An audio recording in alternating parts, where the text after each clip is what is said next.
So what's up, man? How's it going? Well, I've had better years. So I called to talk, because you guys asked for something in Facebook for us to call in.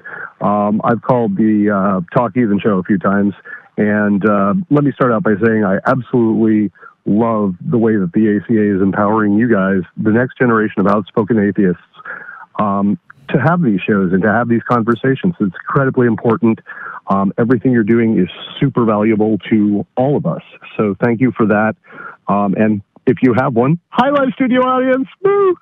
Love you. Yeah, it's and everybody at the ACA. You guys are all amazing. Cast, crew, everybody doing all the groundwork. It's just wonderful to see you guys expanding and doing your thing. So, here's my deal. Okay. I am an atheist. I have been for about 10 years. I started out much as Matt Dillahunty did as a Southern Baptist, but I was never really, serious to the level that he was. My grandparents were very much so.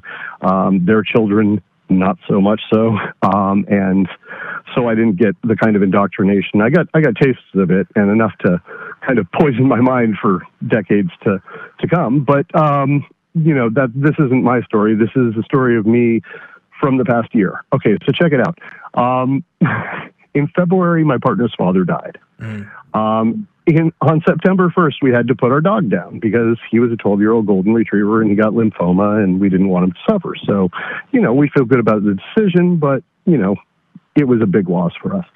On October 4th, which happens to be my partner's birthday, we had to cut down the 100-foot white pine in our front yard because it dropped a branch off of onto somebody's car. Luckily, not while it was moving or anybody was in it, but our neighbors were very displeased. And on that same day, we had to put down our 15-year-old cat. It's just been a train wreck nightmare for, a good year. And, we're still solid and things are good, but, life has taken a turn. Anyway, my partner grew up Catholic and ended up becoming an apostate, so around 12 or 13, something like that. She was fortunately never molested, and I count her as incredibly lucky for that. She does too. And yet she still has a kind of an afterlife kind of thought. I know it's very common for those of us who have made our way out of religion to kind of retain some of those magical woo thinking and, some of the nonsensical things that we were indoctrinated into when we were young. And it seems like one of the last vestiges that she has of that kind of magical thinking is this nebulous afterlife kind of, maybe, he's somewhere better, or, maybe, we'll see them again when we die. It always seems to be like some variant of like, that wishful, reunion kind of stuff. And she's, no chump. She doesn't believe in God. She doesn't believe in, the churches for sure.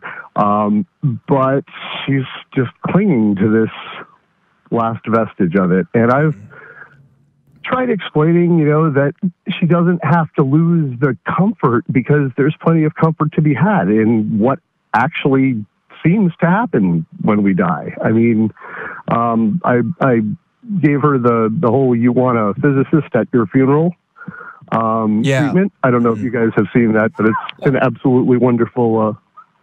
I'm sorry, my neighbors are shouting. It's an absolutely wonderful piece that basically describes that nothing is ever lost, that our energy and our matter are still part of the universe. Everything is still here. Every BTU of heat that our body has produced is still warming the universe. And all the light particles that we've interacted with have been changed by our presence. And, it is a wonderful affirmation of what seems to actually go on. And I just don't see why that more is necessary and why it's so hard to get rid of those last vestiges of that. I mean, I know why, because it's hard to let go. Yeah. And I mean, what I've learned over my almost 50 years is that life is a process of learning to let go of everything, including at the very end, your own life. and you have to be okay with it, and reconciled to the whole idea of death. And I think it's healthy to get to that point where you can kind of look at it as the inevitable consequence of being born. Yeah. And I know that there are people in our society, the ultra rich especially, who are pursuing a dream of immortality. And who knows, in our development, maybe they'll get to it. Maybe we'll survive as a species. Maybe we won't. Maybe we'll look radically different. 1,000 years from now, we won't even recognize humans as what we once were because of our cybernetic bodies or whatever. Our existence in an energy matrix, whatever. Pick your Star Trek. Yeah, transhumanist episode. Utopia. Right. So my question for you, I guess, would be, how would you work towards helping somebody? Oh, and it actually brings up an ancillary problem as well, which is it ethical to try to chip away at those ideas when they give so much hope and they give so much comfort, even if they're nebulous and unsupported and magical? So I guess it's a combination between those two questions. Like, how do you chip away at it, and when and how is it ethical to chip away at it?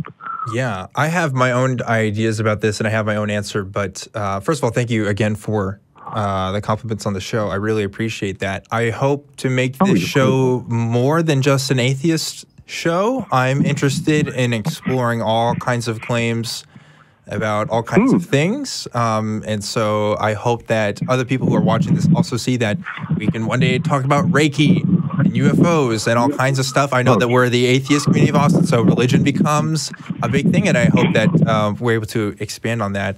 But I want to hear Drew's answer first to these two questions that you brought up before. And could you be careful with your phone? We're kind of picking up a little bit of background noise right now. Oh, sure. So, I'm sorry. Yeah, I'm actually crunching through some leaves on my way back to the house. Sure. It'll be over in a moment. Yeah. Okay.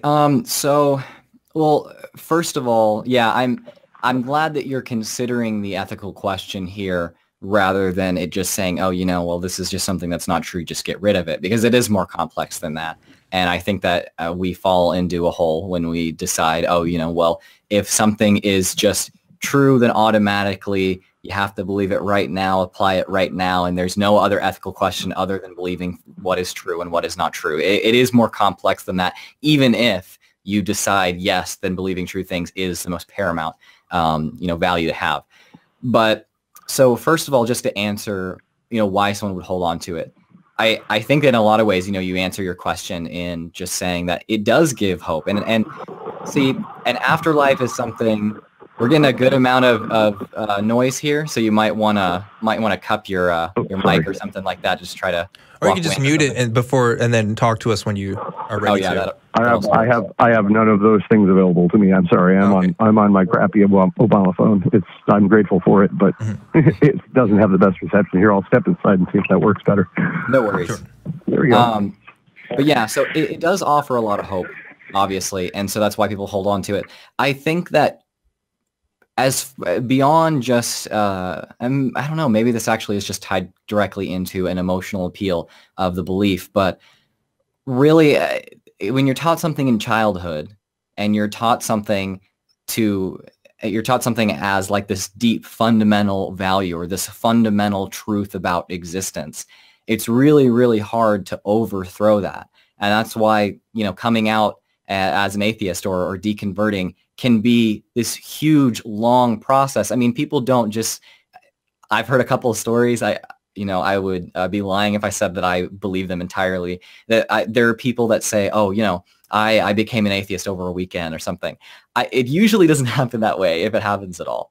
It takes a very long time. And I mean, for me, it was like 6 months or something like that. And that is fast, it seems like, in the scheme of things.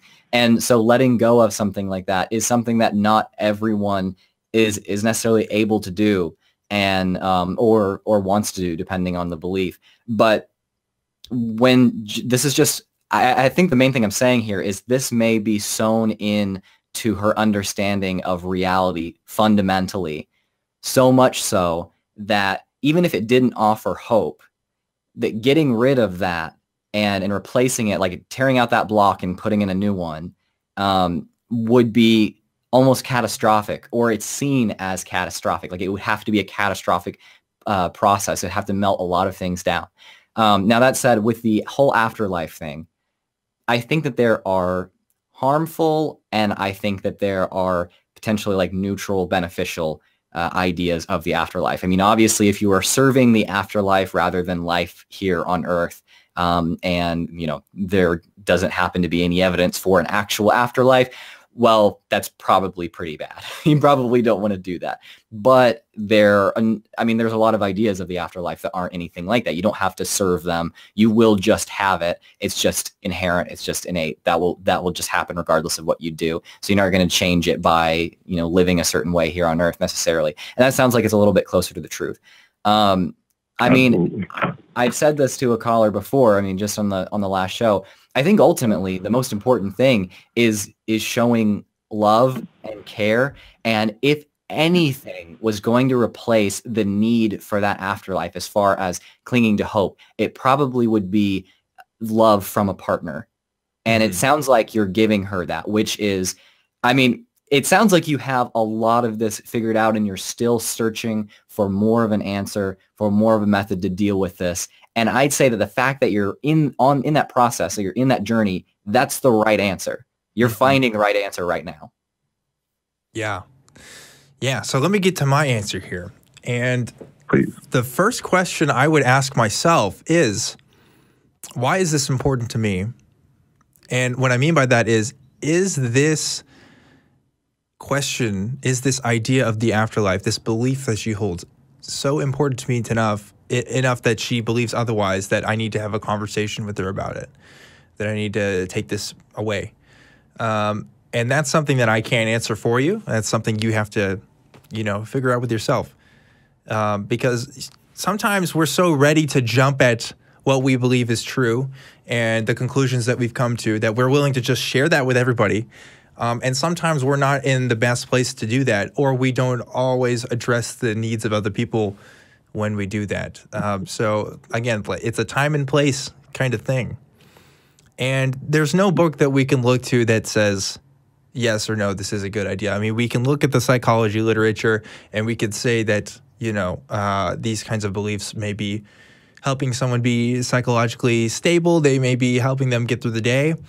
So if that's the case, and if that's your deepest concern is, I want her to have something that supports her, but I don't want it to be something that's not true, I think you're on the right track with maybe demonstrating, like you're talking about the story of the physician, the physics scientist at the funeral, right? These sort of metaphors that we can look forward to in describing our existential crises that we discover when we may figure out that there's no reason to believe that for any kind of afterlife, we have no evidence of any of the kind. And that process may be looking for other ways to, you know, describe that existential dread or to alleviate that existential dread through ways that she's comfortable with. Because like the metaphors that you found, the scientist at the funeral may not be as compelling to her. She might find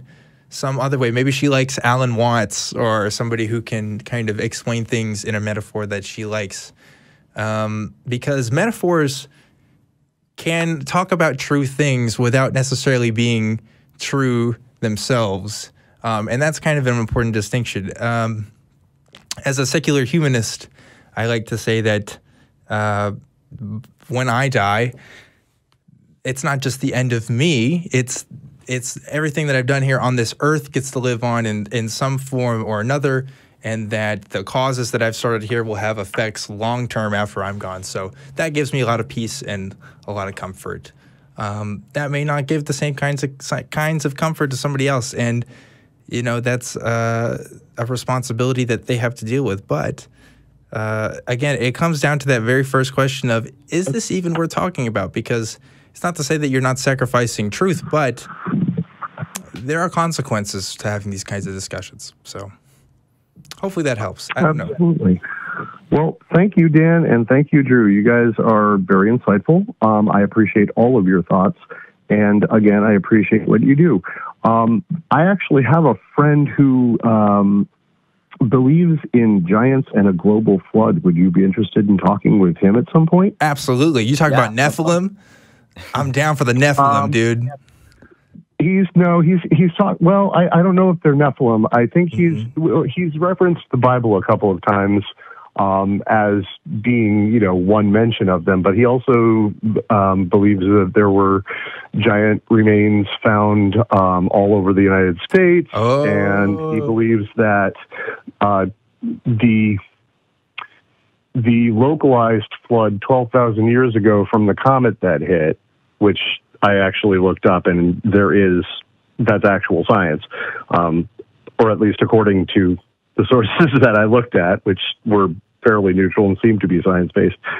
There was apparently a comet that hit, I don't even know where it hit, 12,000 years ago, or rather a meteor that hit, or a meteorite, whatever it's called, and it hit the Earth and caused a flood over much of the populated world. It wasn't a global flood, and it certainly wasn't, to the proportions described in the Bible, but it certainly would have been responsible for like breaking land dams and causing, the Adriatic Sea and stuff like that to flood. But he seems to think it was more of a global flood.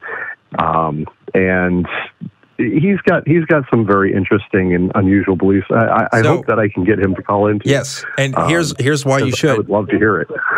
I don't even know if I should be talking about this, but I have been talking with. You might be familiar with Apologia. Who does? I'm not familiar. I'm sorry. He does some. You should look him up afterwards, especially if you want to talk to your friend after this. He does these great breakdowns on lots of creationist claims and stuff. He reacts to a lot of what Ken Ham puts out there. I'm planning on having him as a guest host in the very near future. So when he comes on as my guest host, definitely have him come on because he is the perfect guy to talk about those kinds of stuff. So. Cool. Yeah, I'll totally give him your number. And could you say the gentleman's name again slowly and spell it? Yeah, it's Paulogia. So it's Paulogia. Paulogia. It's like apologist, apologia. Yeah, His name is Paul. So and he's a great YouTuber. Yeah, y'all should definitely check that out. Italian. Yeah. So anyway, thanks again for calling, and hope to hear from you again sometime. Thanks, guys. Have a great night. Yeah. Big question. The ethics of talking to people about what they believe. I found it kind of funny, when we have someone, or just talking to someone that's older than me and has more life experience there, and then me offering my insight into it. It almost feels, it's almost intimidating in a way, because I feel like maybe what I have to say isn't so insightful compared to what maybe they'd be able to say. But at the same time, I think thinking that just ends up stopping my search for the right answer, right? And it makes me kind of undervalue myself. It's not just like it undervalues your ability to actually find a reasonable answer. And if I just assume that everyone that's older than me is right, then, well, that kind of throws out every single belief that I have, right? Because I'm pretty sure there's someone that's older than me that disagrees with everything that I believe. So, So it doesn't really work out that way. But I do, I feel maybe respected is the right term, or valued. I'm honored that someone would call in and actually value what I have to say on something that profound. So. Myself included. Because that was a big problem for me, this idea of, there's not going to be an afterlife, or that, hey, I mean, in some ways it was a relief because I thought I was going to hell anyway because I was doubting God at some point. But there's no one answer to how to deal with that. I don't think that there is. I have explanations, like I said, about how I deal with it myself and the conclusions that I've come to and what gives me peace. But that's not going to work for everybody. And you kind of have to just listen to other people and figure out what works for yourself. Because the cure to existentialism, I mean, I don't know. Some people say absurdism. Some people say nihilism. Or, you could just find meaning somewhere else. It's pretty different. I think about that. I think about this problem as having an individual and a more societal level. And often I like to start in answering individual questions or just individual problems by looking at how society as a whole tends to deal with them. And if you look at places that have high degrees of education and have high degrees of just social cohesion and prosperity in a somewhat of a material but also familial sense, those people tend to just abandon supernatural beliefs. If you look at places like Europe, where and the richest parts, people just kind of leave them behind. They just leave the supernatural beliefs behind, and it kind of indicates they don't necessarily need them. Yeah. And that's not to say that, when I mention Northern Europe, people think like, oh yeah, atheism causes prosperity. No, it's not that. I think that prosperity often causes atheism, or at least just naturalism. Yeah, they definitely don't need supernatural structures to compensate for the dread, but they do need structure in some ways, and that's why I advocate for discovering the metaphor that works for you. And for some people, that sounds really hippy-dippy. I mean, we all have cultural metaphors that we follow instinctively, even amongst atheists. Like, there are metaphors that we're using all the time, and there's nothing wrong with that. What's wrong is when we make definitive claims about what is and is going to happen to us that, we kind of prescribe to people as these kinds of authoritarian truths, as far as like, you have a soul and it's going to go here, like A equals B, or A to B to C kind of methods of describing that just don't work.